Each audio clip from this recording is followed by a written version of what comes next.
Análise.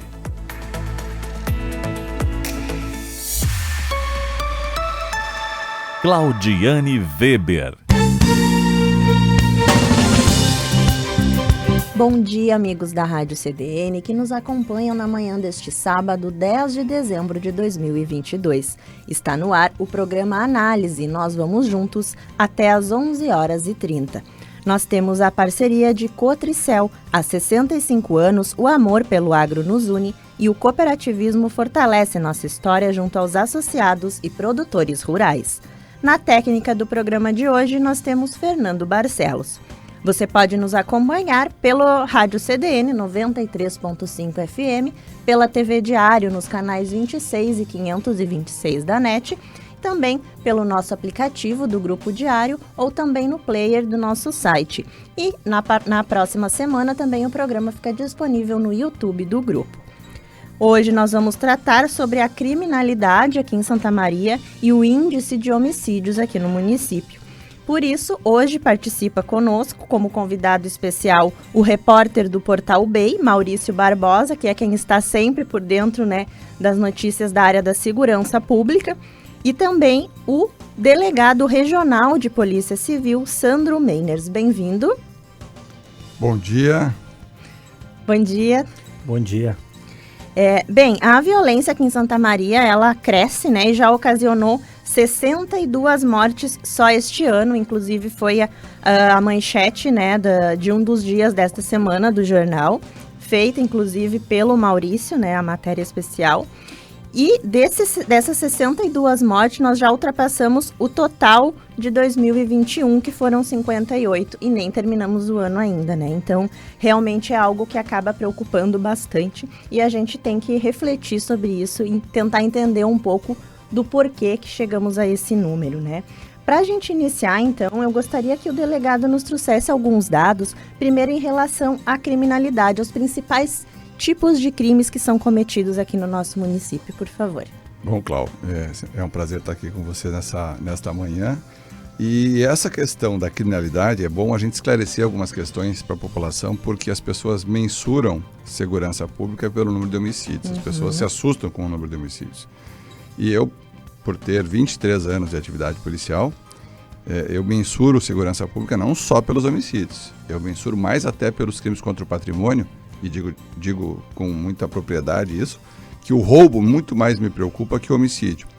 Porque o roubo tem uma vítima que é um trabalhador, que é um estudante, que é um empresário, e um roubo mal sucedido se transforma num latrocínio, que é um crime que tira a vida de uma vítima inocente. Ao passo que os homicídios que estão acontecendo, se nós pegarmos e catalogarmos todas as pessoas que foram vítimas dos homicídios em Santa Maria, nós vamos ver que a maior parte deles, talvez 80% ou mais deles, tem relação direta com a criminalidade, com o tráfico de drogas, com facções criminosas.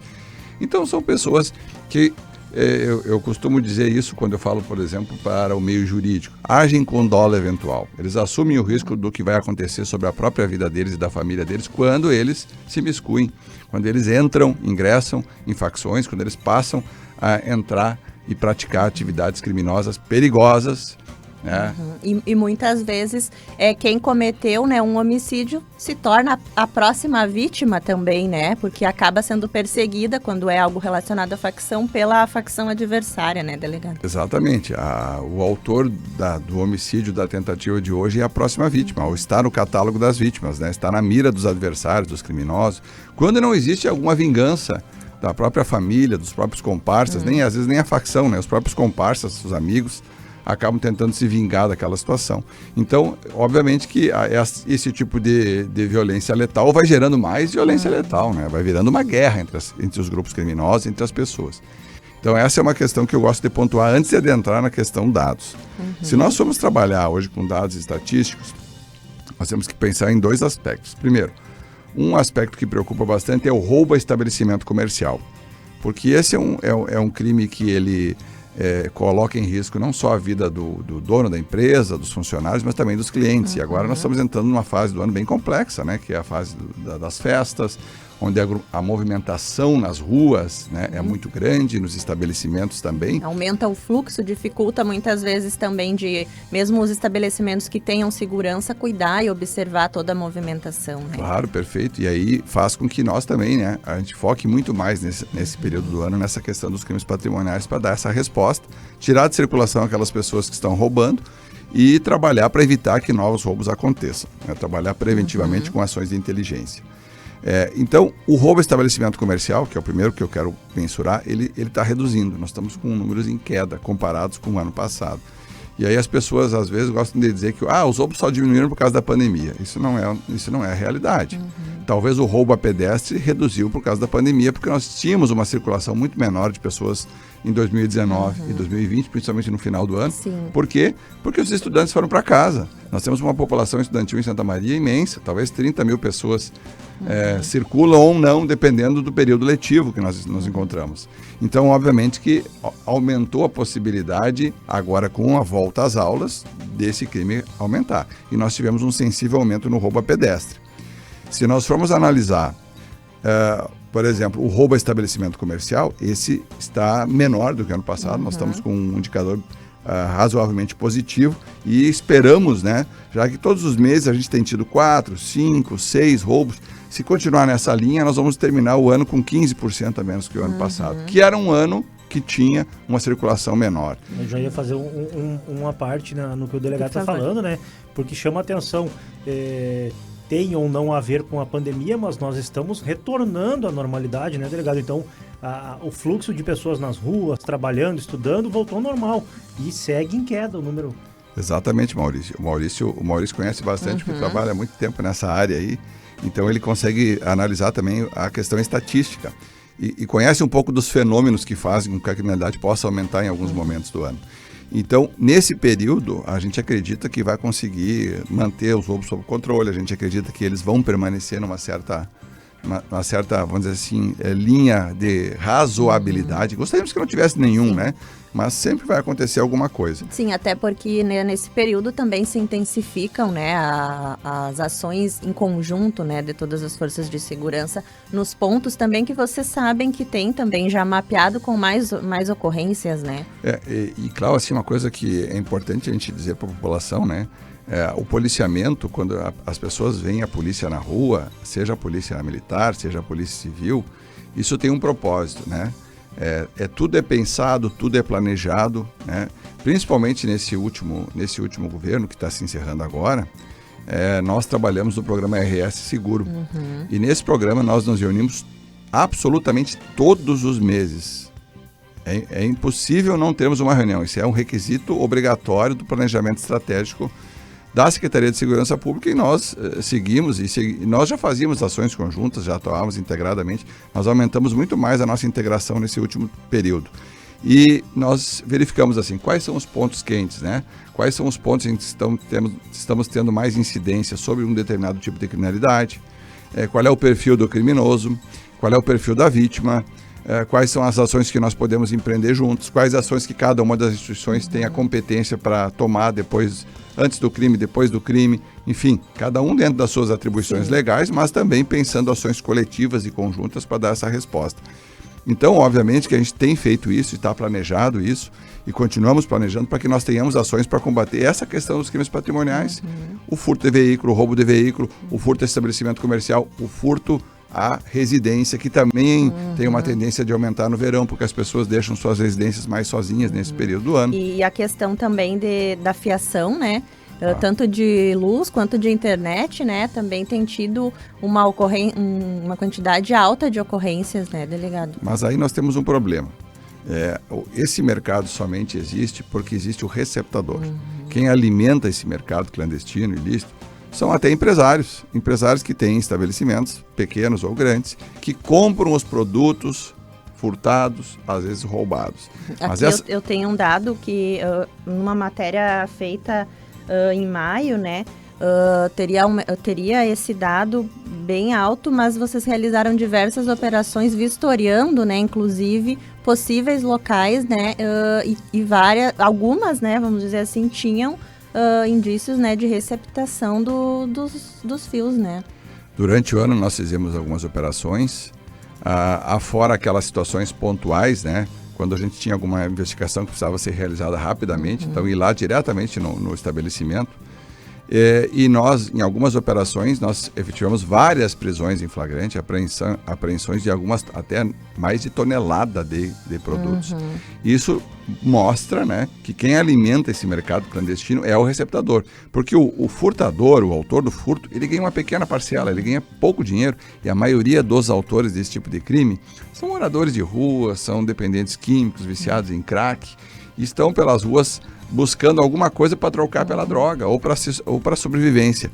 Ao passo que o receptador, que é quem ganha dinheiro com isso, porque ele tem para quem um segundo receptador, né, que compra esses produtos, e que às vezes são grandes empresas que estão por trás dessas questões, esse acaba alimentando essa cadeia criminosa. Então, se nós temos esse problema, isso incomoda a população, que fica às vezes sem iluminação pública, que fica às vezes sem serviço de telefonia, são vários os problemas que acontecem. Causando até às vezes outras ocorrências, porque acaba ficando escuro naquele local, né? Também nem sempre o poder público há tempo hábil de repor, às vezes a fiação que já roubam novamente, de câmeras de segurança também, né? Um exemplo disso é a travessia urbana, né? O delegado Santos sabe, né? O pessoal da PRF, né? A Polícia Rodoviária Federal, já prendeu, né, em flagrante, pelo menos em 3 situações, né? Uma delas, acho que foram dois homens sozinhos, na outra, acho que tinha uma dupla furtando fios da travessia urbana. E aí, um projeto que foi desenvolvido por muito tempo, né, planejado para Santa Maria, acabou tendo que ser alterado, porque a fiação da travessia urbana, ela foi pensada toda subterrânea. E aí, devido ao grande número de furto de fios, a parte da BR-287 lá, quem vai para a Ubra, teve que ser alterado o projeto e a fiação está aérea. Por quê? Por causa do furto. E eu acho que é o único local que não teve furto e que a iluminação está funcionando. Exatamente. Esse é o problema, né? Nós estamos fazendo sempre a mesma coisa, né? Os indivíduos furtam, ficam alguns dias na cadeia, ou às vezes menos do que isso, né? Às vezes são soltos com muita rapidez. A resposta, ou seja, uma condenação futura tarda, demora a vir. Isso não é culpa do juiz, isso é culpa do sistema processual penal brasileiro, que é moroso, que é lento, burocrático. E nós temos o receptador que alimenta essa cadeia. Então é complexo esse fenômeno. Sim. Outra questão importante, o próprio receptador, se tivéssemos uma possibilidade, né? E aí, claro, depende da questão da legislação de caçar o alvará desse receptador, e ele tem que fechar suas portas do seu estabelecimento. Talvez alguns deles não fizessem mais isso. Porque tem alguns que já foram presos 3 ou 4 vezes e continuam com suas portas abertas e fazendo exatamente a mesma coisa. Isso que eu ia falar, delegado. Em uma das operações, o senhor chegou a tocar no assunto de que entraria em contato com a prefeitura para fazer essa sugestão ou analisarem essa situação da questão do alvará, né? Porque é uma questão lógica, né? Uma empresa que está praticando um crime não pode estar funcionando, né? O que emperra nessa situação de ser uma lei municipal, de poder cumprir com isso? A empresa que for flagrada comprando material de furto, né, ela está cometendo crime de receptação. O que emperra desta lei ser implantada na cidade? Bom, primeiro é a falta da legislação, aí precisaria passar pela Câmara um projeto, enfim, prevendo essa questão. Segundo, é o que pode ser considerado efetivamente como um fator determinante para a cassação. Aí nós temos que pensar bem, a simples prisão, a simples apreensão ou o trânsito em julgado de uma condenação. Quer dizer, então, há que se pensar no aspecto legal. Me parece que talvez a necessidade de ter um processo e com uma condenação judicial, podendo daí a partir disso ser tomada uma providência, me parece uma medida mais constitucional e mais legal. Senão nós vamos criar margem para uma discussão enorme nessas questões. Sim, até mesmo porque também teria que ser algo bem analisado, porque muitas empresas de outros ramos é inocentado, ou então a empresa é obrigada ali a fechar, mas aí passa um determinado tempo e abrem novamente sob outro CNPJ, sobre outros nomes. Então, também teria que ser algo bem mais complexo de se solucionar, né? Essa é uma medida bem comum, né? As pessoas, quando praticam alguma atividade ilícita utilizando para tal um estabelecimento comercial, uma pessoa jurídica, quando a polícia está investigando, quando isso gera inquéritos, processos, normalmente as portas são cerradas, são fechadas, e aí o sujeito busca uma estratégia para abrir a empresa, às vezes em outro endereço, em nome de outra pessoa, de um parente, de um amigo, de um laranja, né? E a atividade volta ao normal. Então, não é a solução do problema, né? A gente tem que pensar numa questão mais macro em relação a isso, para como vamos combater isso, já que está da maneira como está. Pelo menos dificultar, né? Temos que dificultar. Então, a gente tem que endurecer essa questão dos estabelecimentos comerciais, das medidas aplicáveis contra esses maus empresários. E eu vou rotulá-los aqui, né? São criminosos, né? Sim. São receptadores, são criminosos. Com certeza. E além desses furtos, então, a cabos, a residências, ao comércio, mais alguma outra tipo de ocorrência que chama a atenção de vocês no decorrer desse ano que tem acontecido? Com certeza. Os estelionatos, né? Os estelionatos, eles geram um prejuízo imenso para muita gente. Se a gente for olhar no ano passado, nós tivemos 2.713 estelionatos. Nós estamos na casa dos 2.400 estelionatos esse ano já. Então, nós estamos um número muito parecido com o do ano passado. Talvez a gente possa chegar muito próximo desse número que nós tínhamos ano passado. Vamos colocar por mês. Isso são mais de 200 estelionatos por mês, né? E eu vou dizer que a imensa maioria das pessoas que registram ocorrências são lesadas. Por isso que registraram ocorrência. Fora as que não registram, né? Os que não registram, muitas vezes, por não terem tido prejuízo, optam por não registrarem. Porque se aperceberam no meio da encenação criminosa ali, que se aperceberam que era um golpe, estavam sendo iludidos e acabaram não pagando, acabaram não caindo no golpe. Agora, essa questão do estelionato, ela preocupa porque muita gente, quando é lesado nessa questão, às vezes perde a economia de uma vida inteira em minutos, porque habilitou um cartão virtual para os criminosos, porque de alguma maneira acabou passando o seu cartão e senha para os criminosos, seja aquele golpe do cartão clonado, que vão na casa da pessoa e buscam. Agora o do cartão virtual é muito comum, né?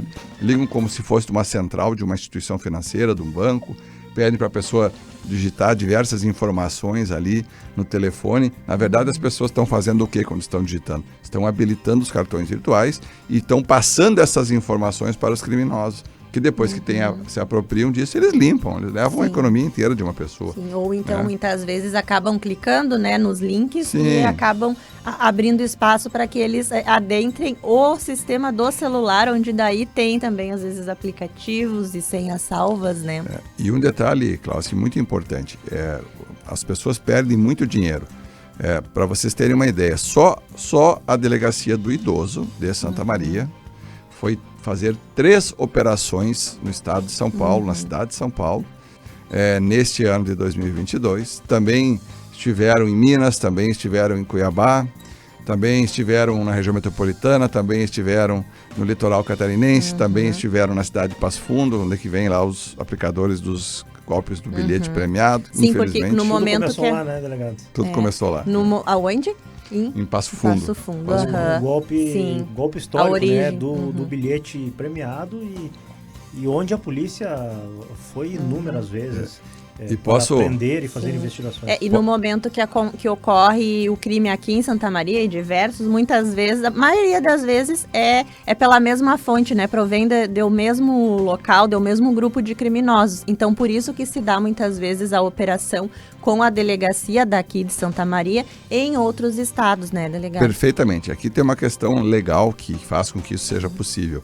Quando nós investigamos um crime e a gente descobre que aquele crime foi praticado por uma organização criminosa, por uma associação criminosa, e a delegacia já está investigando, já tem cautelares tramitando junto ao Poder Judiciário, ela passa a ter a competência para investigar todos os fatos que têm uma relação direta com aquela organização criminosa. Então nós podemos acabar investigando fatos em várias cidades do país, às vezes, no mesmo inquérito, no mesmo procedimento, porque eles têm relação com fatos que aconteceram em Santa Maria e a gente procura dar uma atenção muito grande para essa questão do estelionato, porque os valores dos estelionatos aumentaram muitíssimo, né? Antigamente a gente via golpes pequenos, hoje os golpes são muito grandes, pessoas que perdem 100, 200, 300 mil reais. Esses dias perdeu Exatamente. mais de 200 mil reais. Mais de 200. Foi 300 e pouco, né? Que acabou perdendo aí. Uma verdadeira fortuna. E detalhe, como recuperar esses valores, ainda mais quando essas quadrilhas são de outros estados e tem toda uma estrutura montada. É uma empresa do crime. É uma empresa do crime que tem, vamos dizer assim, uma estrutura lá de call center, que tem pessoas para fazer a lavagem do dinheiro, tem pessoas para fazer a distribuição desse dinheiro. Ele some muito rapidamente e a gente tem uma enorme dificuldade de recuperar isso. Então as pessoas têm que ter muita atenção. Fica aí um recado, né, para atenção total, não passar nenhuma informação para as pessoas desconhecidas, sem saber quem está do outro lado da linha. Se é banco, o banco não costuma ligar para ninguém. Sim, eles inclusive fazem campanhas publicitárias dizendo que eles não ligam para tentar, numa tentativa, né, de conscientizar, né, as pessoas. Até a gente já deixou meio marcado para o retorno da delegada Débora, que está em recesso agora, em férias, né? Para quando ela retornar a Santa Maria, fazermos também um programa específico para a gente adentrar bem nessa questão dos golpes e dos estelionatos, para tentar alertar, né, a população. Delegacia do Idoso Santa Maria, hoje, 80% ou mais das ocorrências são exclusivamente pela prática do estelionato. Tá quase uma delegacia do estelionato, porque praticamente faz só isso hoje em dia. Claro, tem a questão da intolerância, mas não são casos, são poucos. É um trabalho que está mais tranquilo de fazer, né? E os idosos e outras questões também, maus tratos e outros deles que acontecem, mas em menor escala. Agora o estelionato ele virou efetivamente uma febre, né? Uma epidemia. E quando se descobre, né, um golpe, em seguida eles já conseguem outra forma, né? Inventam outras coisas para realizar. O Sandro, eu entrevistei ele na pandemia. E ele disse que o estelionato, né, nessa pandemia, ele se reinventou, né? Porque foram inúmeras formas, inúmeros golpes criados, né? Então, vai dificultando o trabalho da polícia, a polícia vai se aperfeiçoando, assim e que eles também vão surgindo. Os criminosos talvez tenham visto nesse momento de pandemia muitas pessoas que não utilizavam as ferramentas digitais e passaram a utilizar pelo motivo de não saírem das residências, e aí às vezes também não são muito acostumados, então eles talvez viram ali um potencial e aí aprofundaram mais ainda, né? Eu gosto de fazer um uso de uma analogia para explicar essa questão da segurança. Quando a gente caminha na rua, vamos dizer assim, eu diria assim, que eu me inseri no mundo virtual, navegar na internet, fazer operações virtuais e conversar com pessoas em aplicativos e redes sociais, é mais ou menos como caminhar à noite na rua, né? Quando eu caminho à noite na rua, eu tenho que ter cuidado. Então eu caminho e olho para trás, olho para os lados, observo uma movimentação de pessoas estranhas, de veículos que passam por mim, ficam me observando. Eu faço uma observação, procuro não passar em locais escuros, né, de pouca circulação de pessoas. Essa segurança que eu tenho no meu cotidiano, na minha vida real, eu tenho que também ter no mundo virtual. Então eu tenho que ter cuidado de não clicar em aplicativos, em links que eu recebo sem saber quem está me enviando. Eu tenho que ter um cuidado, antes de mais nada, quando faço uma operação, uma transação, uma compra de algum produto, saber de quem eu estou comprando. As pessoas hoje estão muito incautas, muito afoitas. O golpezinho em que as pessoas capturam o Instagram das pessoas e passam a vender, e pegam o Instagram de pessoas probas, corretas, honestas, e aí começam a fazer anúncio de venda de produtos, e as pessoas... e às vezes pessoas da relação muito próximas, sem se aperceber de nada, conversam ali pela rede social. Fosse a pessoa mesmo. No Instagram já fazem o depósito, já mandam o dinheiro, depois vão se aperceber que tem alguma coisa errada, né? Quer dizer, então esse cuidado as pessoas precisam aprender a ter. Eu sei que as coisas aconteceram muito rapidamente, né? A pandemia acelerou esse processo e acelerou demais. E muita gente que não tinha nenhuma familiaridade com isso, acabou usando porque a pandemia obrigou a ser assim.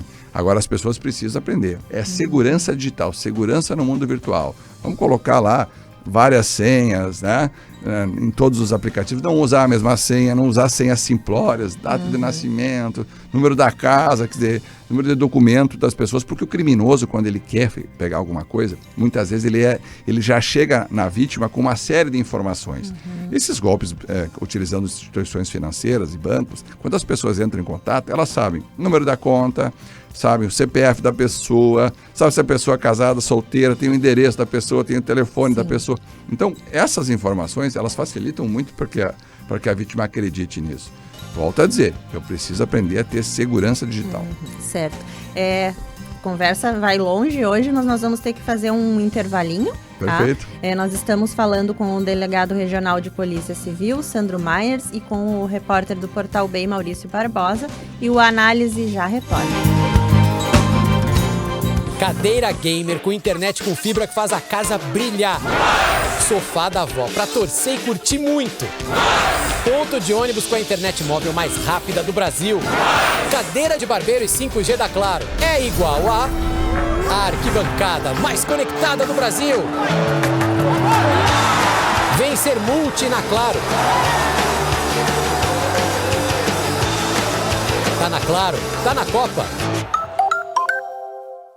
Aos 28 anos, a Della Páscoa Engenharia segue sua trajetória com a missão de oferecer serviços de excelência aos seus clientes, apresentando soluções que possam melhorar a qualidade de vida das pessoas, encurtando distâncias e contribuindo para o desenvolvimento social e econômico de nossa região, através da infraestrutura, tecnologia e sustentabilidade.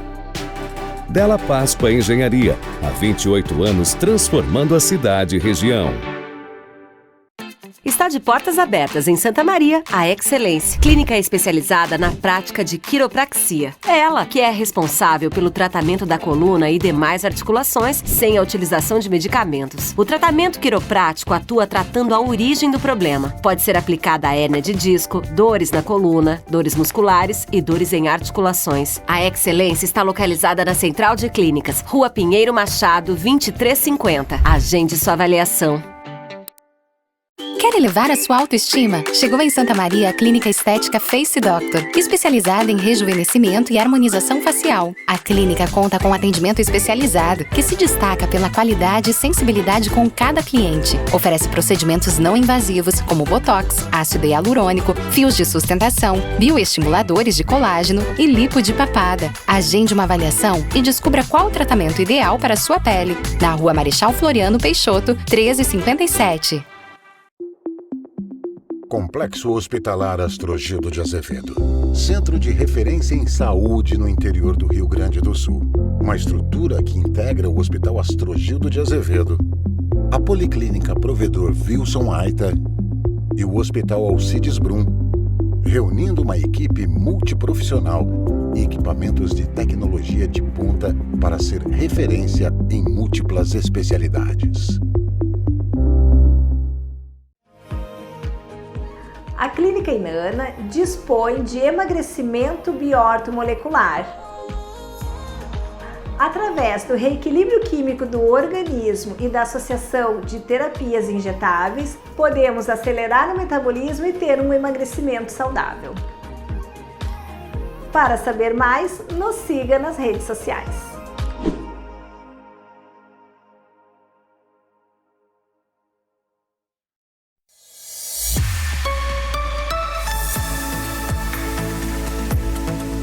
Análise.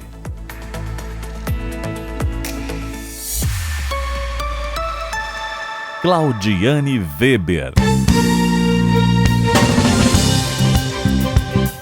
Retornamos com o programa Análise deste sábado, 10 de dezembro de 2022. O Análise tem a parceria de Cotricel. Há 65 anos, o amor pelo agro nos une e o cooperativismo fortalece nossa história junto aos associados e produtores rurais.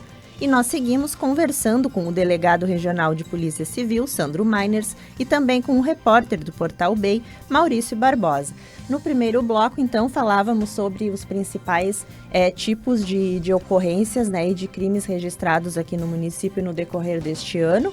Eu gostaria que o delegado, então, concluísse essa questão para a gente, então, entrar no índice dos homicídios também. A questão, Cláudio, eu estava perguntando uma coisa, eu estava pensando outra que eu ia ter a dizer, né? Quer repetir a pergunta para mim? Não, dos crimes de relacionados, assim, roubo, furto, sim. furto de veículo, roubo de veículo. O que mais preocupa, né, delegado, ainda sobre esses dados? Tá, eu ia falar outra coisa, por isso que eu tava com a cabeça no outro lugar. Não tem problema. Desculpe. Olha só, um detalhe interessante com relação a isso ainda.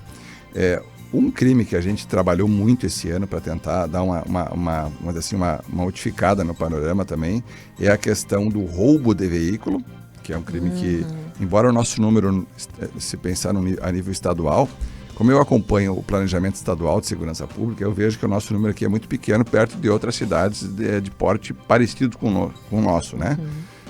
Caxias, por exemplo, tem mais de 100 fatos a mais do que nós hoje. Em Santa Maria, por exemplo, nós estamos com 27 fatos até o presente momento.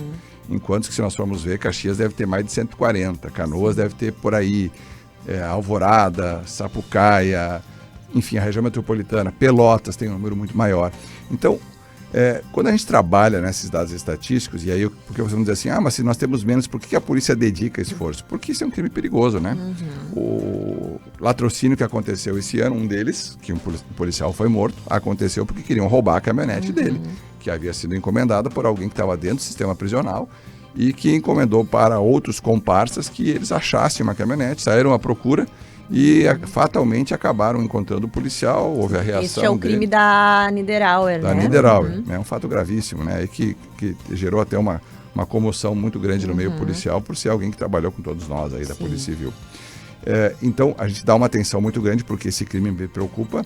E também, né, delegado, perdão, ele interrompeu o raciocínio, não é porque acontece menos, né, justamente porque a polícia está em cima também desse tipo de ocorrência, para também uma tentativa de que não aumente como nos outros locais, né? Perfeito.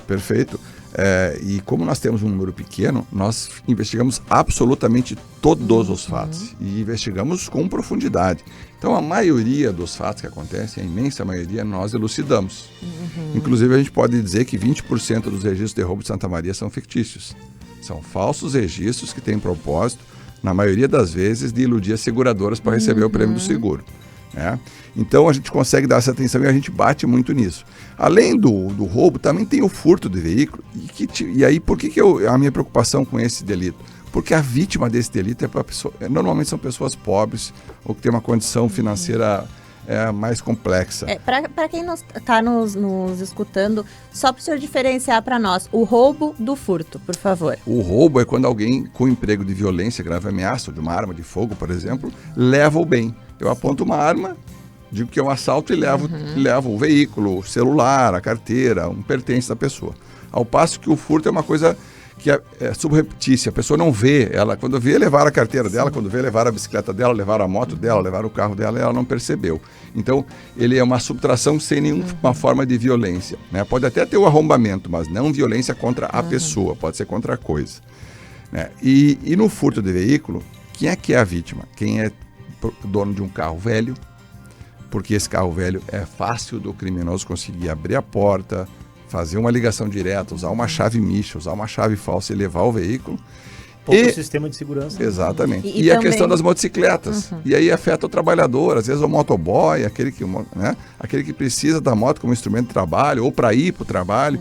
Enfim, são veículos que podem ser levados. Os veículos mais novos têm sistemas de segurança, chaves codificadas, ou o cartão codificado. E esses normalmente são via, me corrija se eu estiver errado, né? São via encomendas, né? E aí roubados. Aí o roubo com emprego de violência. Né? E os furtos já se usa mais para outros fins, muitas vezes até desmonte, né? E venda de peças por preços assim irrisórios em troca de drogas, muitas vezes, né? Exatamente. E aí eu volto a dizer, aí também tem o receptador, que às vezes está encomendando peças, é uma oficina que está encomendando peças para colocar lá no seu trabalho e repor peças de veículos já danificados, acidentados. Quer dizer, quando o criminoso vai levar, ele já tem uma destinação pré-determinada, já tem uma encomenda para aquele modelo de veículo, né? Agora, os carros mais velhos que são furtados, esses têm uma característica aqui em Santa Maria. As pessoas furtam para tirar bateria, para tirar pneu, para tirar algum acessório interno dos carros. Quem é que compra a bateria de carro? Normalmente tem um receptador que compra para revender isso adiante. Então, a gente trabalha no crime patrimonial porque existe a figura do receptador. Se nós tivéssemos uma lei um pouco mais dura para o receptador, obviamente que as coisas seriam muito melhores, né? Porque a pena hoje de um receptador é de 1 a 4 anos e se for alguém de estabelecimento comercial é de 3 a 8 anos de prisão. Então, é uma pena muito pequena pelo malefício que ele produz para a sociedade. Sim. Delegado, agora vamos falar um pouquinho sobre a manchete ali, né, que o Maurício produziu, dos homicídios, para a gente também trazer isso para nossa discussão de hoje. Dá até para fazer um gancho, Cláudio, que é a questão do... O delegado sempre me disse, em todas as entrevistas que fiz com ele até hoje, que... E aí ele diz da importância de trabalhar o roubo, né, que é o crime que mais preocupa. E a gente, mas por que o roubo é o crime que mais preocupa, né, se, tipo, é só um assalto? Que aí o delegado sempre teve uma fala que o roubo é o crime que mais preocupa, porque de um roubo mal executado, tu pode ter um crime mais violento, que é o roubo com o assassinato, que é o latrocínio, e aí nós tivemos 2 esse ano, um deles... Os 2 tristes, né? Vitimou um jovem, né? O Leonardo Almeida. Os 2 na Niederauer, né? E os 2 na Niederauer, um intervalo de 4 quadras. Sim, o do Leonardo, só para contextualizar para quem nos ouve, caso não recorde, do jovem que foi enquanto tinha a festa universitária. Após a festa, ele se deslocava para casa e teve o celular, né? Com a rua Visconde de Pelotas, em frente ao quartel dos bombeiros. Ele foi morto a tiros e com golpes de facão. 7 suspeitos identificados, 5 adolescentes, todos apreendidos, e mais os 2 maiores de idade. Converso diariamente com o seu Edson, pai do Leonardo, e ele diz que já tem gente que está solta, né, depois do crime. Tem adolescentes que já estão em liberdade, infelizmente. E não é culpa da polícia, né? Sim. A nossa lei é assim, acontece, e vamos torcer para que os nossos políticos trabalhem isso. Antes da gente entrar mais também nessa questão do perfil, né, dos jovens, que também a maioria dos casos estão, infelizmente, envolvendo jovens, né? E um número alto entre 14 e 18 anos, né? Vamos falar um pouquinho mais também sobre as demais ocorrências. Tivemos um feminicídio, né, Maurício? Este ano. E tivemos 2 latrocínios. E a gente vê o trabalho das especializadas, né, delegado, dos 2 latrocínios, com muitos adolescentes envolvidos, e todos identificados, né? As especializadas fazendo um trabalho muito bom em Santa Maria. A DEAN também, foi, na verdade, a delegacia de pronto atendimento, o cara se apresentou lá, né? Foi levado para prestar depoimento depois do feminicídio. Em depoimento já entenderam que alguma coisa estava errada. Autor preso do feminicídio, os autores dos latrocínios, todos os envolvidos presos. O trabalho da especializada é sempre importante. Maurício, assim, é uma questão que eu sempre estou há muitos anos na gestão da Polícia Civil Regional aqui. E uma das coisas que eu sempre cobro das equipes, e não estou dizendo que eles são exitosos pela cobrança, não é isso, mas cobro muito disso, é essa agilidade, essa celeridade nas investigações. Quando nós temos um fato grave, a gente tem um lapso temporal em que a memória está viva do fato, né? Em que os vestígios ainda estão no cenário dos fatos, que a gente tem chance de achar câmeras de segurança, em que a gente tem que achar os vestígios do crime. Próprias testemunhas, muitas vezes, também. Exatamente. Isso se consegue lá nas primeiras 72 horas do fato. Então, a investigação começa imediatamente após a notícia do fato. Seja a Delegacia da Mulher, seja a DRACO, que investiga os latrocínios, seja a Delegacia de Homicídios, que está todos os dias na rua investigando fatos, porque a gente procura justamente isso, né? Começar imediatamente a investigação para preservar o máximo possível a verdade real do fato. Como o fato aconteceu, tentar levar para dentro do inquérito policial o fato como ele ocorreu no cenário, né? E quando a gente consegue fazer isso, e temos feito bem isso, diga-se de passagem, porque feminicídios e tentativas de feminicídio todos resolvidos, latrocínios e tentativas de latrocínio todos resolvidos, e os homicídios, mais de 80% deles resolvidos, né? E um detalhezinho, por enquanto, nesse ano de 2022, nós ainda temos um fato a mais no ano passado nas tentativas de homicídio do que esse ano. Mas acredito que esse número vai... Pelo menos 135 há um mês atrás, mais ou menos. 135 tentativas de homicídio. Não, o meu número que eu tenho lá são 128 até o dia 30 de novembro de 2022. E o número do ano passado foram 129 tentativas de homicídio. Então nós vamos passar esse número, devemos ter passado porque já tivemos tentativa de homicídio esse mês, se não me engano já tivemos 2 ou 3, agora não tenho a certeza dessa informação, mas já vamos passar esse número. Mas o que eu quero dizer assim, eles não aumentaram na mesma proporção que os homicídios. Isso já é alguma coisa também, né? Sim. Porque se elas tivessem aumentado na mesma proporção que os homicídios, aí nós teríamos aí 20 ou 30 fatos a mais, porque os homicídios estão preocupando mesmo. Sim. Né? Como nós pretendemos resolver isso? Como nós sempre fizemos, né? Elucidando e prendendo os autores o mais rápido possível. E aqui é importante a sinergia do trabalho da Brigada Militar, da Polícia Civil, o Ministério Público, né? Ao analisar as representações que são feitas pelos delegados, das delegacias, principalmente das especializadas, o Judiciário, que na imensa maioria das vezes, né? É muito também inserido nessa questão da segurança em Santa Maria, então as medidas saem muito rapidamente e a gente consegue prender muito rapidamente. É claro que alguns fogem, alguns vão para Santa Catarina, vão para outros estados. Fomos buscar lá em Santa Catarina, agora a Delegacia de Homicídios foi lá buscar 2 indivíduos. Quer dizer, a gente está sempre investigando e dando a resposta, porque a gente, mais do que elucidar o fato, nós queremos que essas pessoas sejam responsabilizadas. Nós queremos que ao final do processo elas sofram a imposição de uma pena, porque o que elas fizeram é muito grave, né? Não é porque morreu um criminoso que o Estado não está preocupado. Pelo contrário, certeza. Estamos trabalhando e independentemente da condição da pessoa que morre.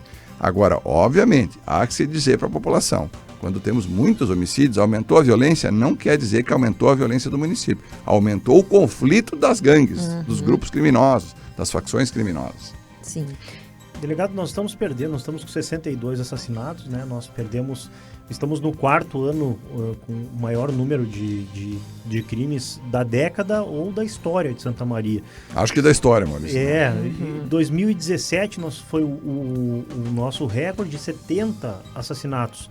18 foram 64 e 19, 63. Acontecendo mais 1 ou 2, a gente vai estar no segundo, né? Beirando aí o primeiro ano mais violento, né? Preocupa. E como falávamos, as motivações, a maioria brigas, né? De facções e tráfico de drogas. Ó, eu estou em Santa Maria desde 2004. E quando eu cheguei em Santa Maria em 2004, o que me chamou a atenção é que eu era delegado da cidade de São Borja. E em São Borja tinham mais homicídios que Santa Maria. Vocês vão dizer assim, mas como uma cidade que é 1/4 da cidade de Santa Maria, ou 1/5, tem mais homicídios? Porque tinha uma cultura... que as pessoas resolviam os seus conflitos na bala, na faca, enfim, isso era pela cultura da cidade. O que aconteceu a partir de 2000, e isso é bem claro, a partir de 2011, se a gente botar num gráfico, a gente vai ver 11, 12, 13, é um gráfico ascendente, em crescimento, que vamos dizer assim, tem o seu ápice em 2017. E isso mostrou que isso coincidiu com a chegada das facções criminosas, buscando expandir o mercado do tráfico de drogas no interior do estado.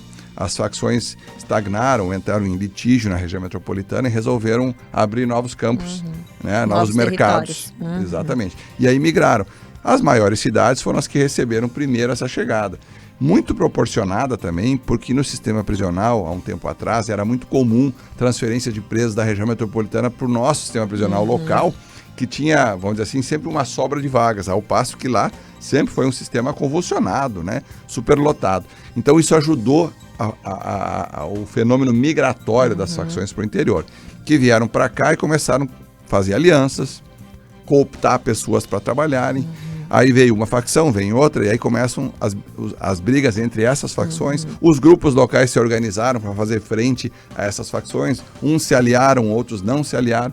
E aí esses conflitos fizeram com que os homicídios aumentassem muito. Nós saímos lá no início da década, lá de 2010, 11, 12 fatos, que era um homicídio por mês, para chegarmos a ter aí praticamente 6 homicídios por mês.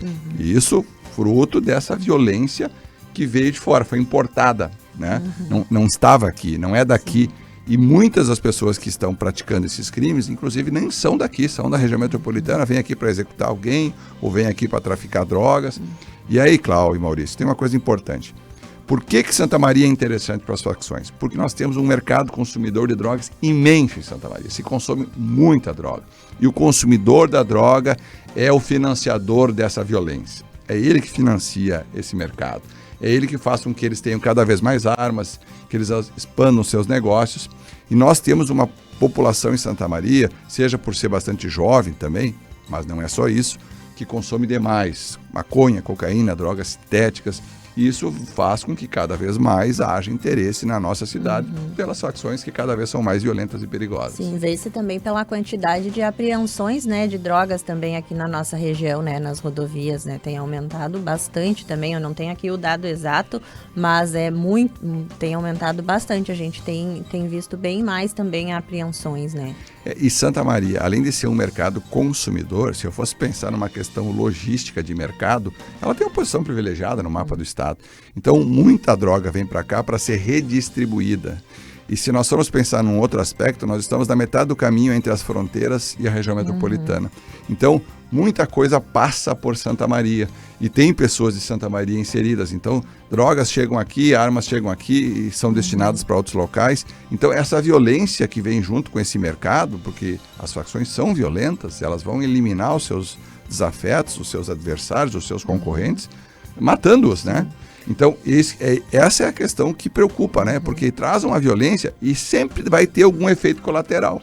Em alguma medida vai ter uma vítima inocente, alguém que foi confundido, alguém que estava no local errado, foi alvejado por uma bala perdida. Não temos tido praticamente nada assim, mas me preocupa que isso pode acontecer. Agora a gente tem uns minutinhos ainda, antes da gente se encaminhar para o final. Outra coisa que tem chamado bastante atenção é o envolvimento dos jovens, né? Como a gente vinha falando, né? Estava olhando a tabela aqui agora. Eu tenho aqui de uma... isso também, né? De uma matéria feita pela equipe do Portal Bay, de 10 de novembro, a matéria, que entre 2021 e 2022, o número de adolescentes apreendidos aumentou 480%. Muito. Delegado, a gente tem alguns minutos, mas assim, no caso do Leonardo, 5 adolescentes, no latrocínio também do Amaral, teve mais um adolescente. A delegacia de homicídios em 2021 apreendeu 5, e desses 5, esse ano já estamos em 24, se eu não me engano. 24. Número forte, né?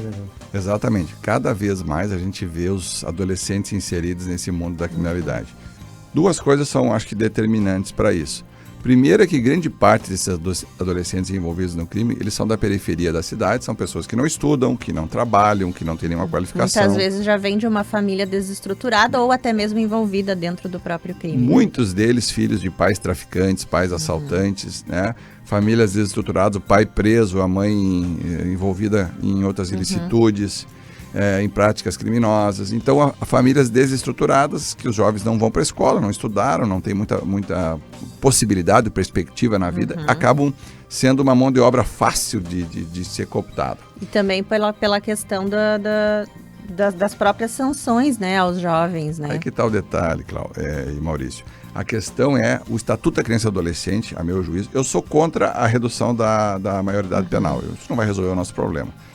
Agora, eu acho que o nosso Estatuto da Criança e Adolescente, ele é muito brando, ele permite que um adolescente se envolva num fato, olha só, envolvido no latrocínio do Leonardo, já está na rua, né? 3 meses. 3 meses depois do fato. Então, isso assim, é aberrante essa resposta legal. Nós temos que ter uma reforma no Estatuto para permitir que o adolescente possa ficar muito mais tempo privado de sua liberdade, porque é uma das maneiras de mostrar que tem resposta, que tem castigo. E também tentando que esse adolescente se ressocialize, né, e volte de uma forma mais correta para a sociedade, não que vá, como muitos dizem, né, de costume, que ele vai para lá e volta muito pior, porque muitas vezes convive com outros crimes mais graves, né? Mas um detalhe interessante, o sistema socioeducativo ressocializa mais que o sistema prisional. Ele tem muito mais eficácia nesse processo de ressocialização que o sistema prisional, porque o sistema prisional, infelizmente, é dominado pelos criminosos, né? As facções é que acabam vão ditando as regras lá dentro e protegendo os comparsas e atacando os inimigos, enfim. E o sistema socioeducativo, ele consegue resposta. O problema é que as vagas existentes no sistema socioeducativo são escassas, né? Nós temos aqui em Santa Maria 30 e poucas vagas que abrangem uma região imensa do estado do Rio Grande do Sul. Então, muitas vezes, os juízes não têm onde colocar um adolescente que deveria estar internado, deveria estar sofrendo uma medida socioeducativa de internação, privado de sua liberdade, e não está por falta de espaço. Então, há que se pensar nisso, né? O próximo governo vai ter que arrumar mais vagas no sistema socioeducativo e o governo federal teria que mexer no Estatuto da Criança para aumentar o rigor das medidas. Elas não, obviamente, né? A gente sabe que o escopo da medida não é punir efetivamente, é melhorar, é socioeducar, né? Socializar e educar, né? Pensamos em socializar porque esse ainda...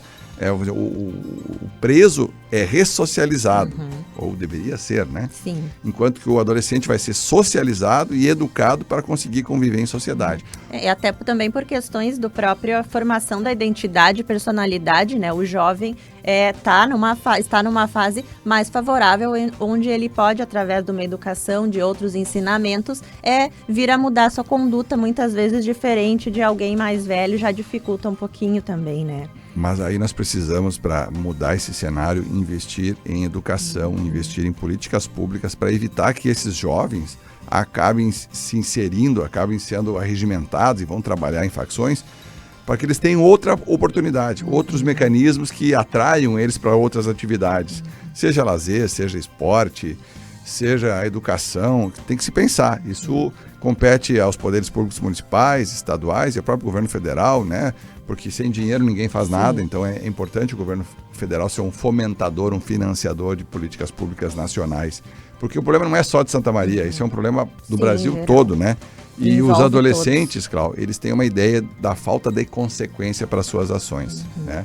Então isso é um problema. Esse é um problema que eu acho que faz com que eles cada vez mais se insiram mais precocemente, mais violentamente nas ações criminosas. Sim, agora a gente tem 1 minutinho. Eu gostaria que o senhor deixasse também, né, um recado assim para quem nos escuta, com todo o trabalho que a polícia vem realizando e vem desenvolvendo, né, para que esses índices não aumentem ainda mais e na resolução também dos casos que já ocorreram. Bom, eu tenho que, em primeiro lugar, parabenizar os êxitos das minhas equipes em 2022. Trabalharam muito, trabalharam demais, tiveram excelentes resultados. Os índices de elucidação são muito altos.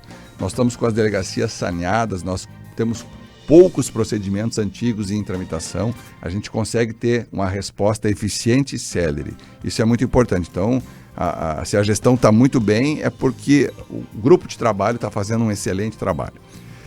Outro aspecto é que as pessoas precisam se inserir mais num dever. Segurança pública é dever do Estado, direito e aí responsabilidade de todos. A sociedade tem que se inserir mais nessa questão de ter essa coparcela de responsabilidade. Não existe crime que alguém da sociedade não saiba. As pessoas precisam denunciar mais, precisam colaborar mais no combate à segurança pública para que a gente possa melhorar a resposta que a gente vem dando. Santa Maria melhorou? Melhorou. As polícias estão trabalhando muito, estão trabalhando bem. Nós temos o cercamento eletrônico, o vídeo monitoramento, que aumentou muito na cidade, tem sido uma ferramenta tecnológica muito utilizada, diuturnamente utilizada pelas polícias, mas nós precisamos ainda dessa inserção cada vez maior. O grupo de criminosos é pequeno. Se a população souber a força que tem, se organizar, se unir, nós vamos transformar a vida de algumas regiões da cidade, como aconteceu, por exemplo, com Camobi Segura, né? Uma ação, uma iniciativa da comunidade local, né? A preocupação de todos, a responsabilidade de todos, auxiliando as polícias, câmeras de segurança, todo mundo trocando informações, isso ajuda muitíssimo. Então, está na hora também da gente pensar no futuro, e pensando no futuro, nós precisamos dessa inserção da comunidade cada vez maior. Certo. Tá? Obrigado pelo convite e feliz 2023 para todos vocês. Muito obrigado. Nós que agradecemos por sua disponibilidade em estar aqui. Disponibilidade do Maurício também, que já encerrou o seu horário hoje, mas ficou para nos acompanhar na entrevista. Muito obrigado. É um prazer estar aqui falando de segurança pública. A gente gosta, ama muito do que faz. E estar ao lado dos colegas aí, do delegado Sandro, é satisfação. Mais uma vez estar falando para a comunidade de Santa Maria. A satisfação é nossa. Minha em especial também, enquanto colega, pelo trabalho que eu vejo que você dedica. E, claro, também sempre agradecendo o apoio e a colaboração que a gente tem dos órgãos de segurança. O Análise deste sábado vai ficando por aqui. Nós conversamos então com o repórter do Portal BEI, Maurício Barbosa, e o nosso convidado, o delegado regional de Polícia Civil, Sandro Meiners. Obrigado, né, mais uma vez. E o Análise volta no próximo sábado, a partir das 10h30. Fiquem agora com o Central CDN. Tchau, tchau.